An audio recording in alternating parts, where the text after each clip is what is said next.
Tin certificate থাকলে আপনাকে tax দিতে হবে কিনা, আজকের এই বিষয়ে আপনাদের সাথে আমি শেয়ার করব। ভিডিওটি কন্টিনিউ করবেন, ভিডিওটি একটু লং। আমরা যারা টিন সার্টিফিকেট খুলেছি, এনবিআর বা রাজস্বর আইন অনুসারে আপনি টিন সার্টিফিকেট খুললে আপনাকে কিন্তু কর দিতে হবে এমনটি নয়। আপনাকে অবশ্যই আয়কর বা ট্যাক্স এই সেকশন বা অধিদপ্তর আপনার কাছে জানতে চাচ্ছে আপনি যে টিন সার্টিফিকেটটি খুলেছেন এর বিপরীত ইনকাম বা আপনার আয় কী ধরনের বা কোন ক্যাটাগরির ইনকাম করছেন আপনি যদি আপনার সম্পদ বা আয় থাকে নির্দিষ্ট পরিমাণে, তাহলে কিন্তু আপনাকে অবশ্যই ট্যাক্স দিতে হবে।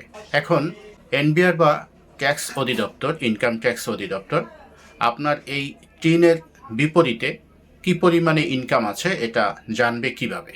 অবশ্যই আপনাকে রিটার্ন দাখিল করতে হবে।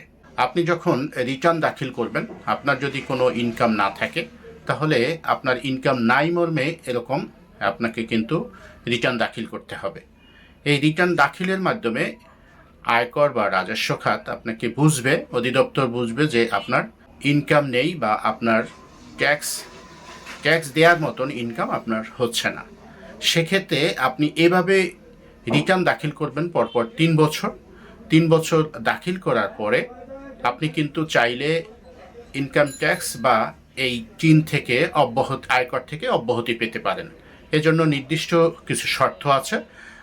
আয়কর অফিস বা এনবিআর এর কাছে আপনাকে লিখিত দরখাস্ত করতে হবে যে আপনি ট্যাক্সের আওতায় নেই মর্মে এরকম একটি অঙ্গীকার বা মুসলেকা দিলে আপনাকে বিবেচনা করবে, আপনার এই ট্যাক্স থেকে তারা অব্যাহতি দিবে।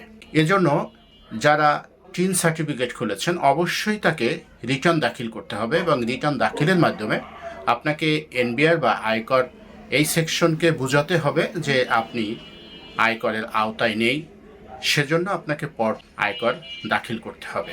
আপনার যা আছে সেই হিসাব নিকাশ আনতেই আপনাকে রিটার্ন দাখিল করতে হবে। এর পরবর্তী কাজগুলো আপনাকে সম্পন্ন করতে হবে। আশা করি বুঝতে পারছেন। ধন্যবাদ, ভালো থাকবেন।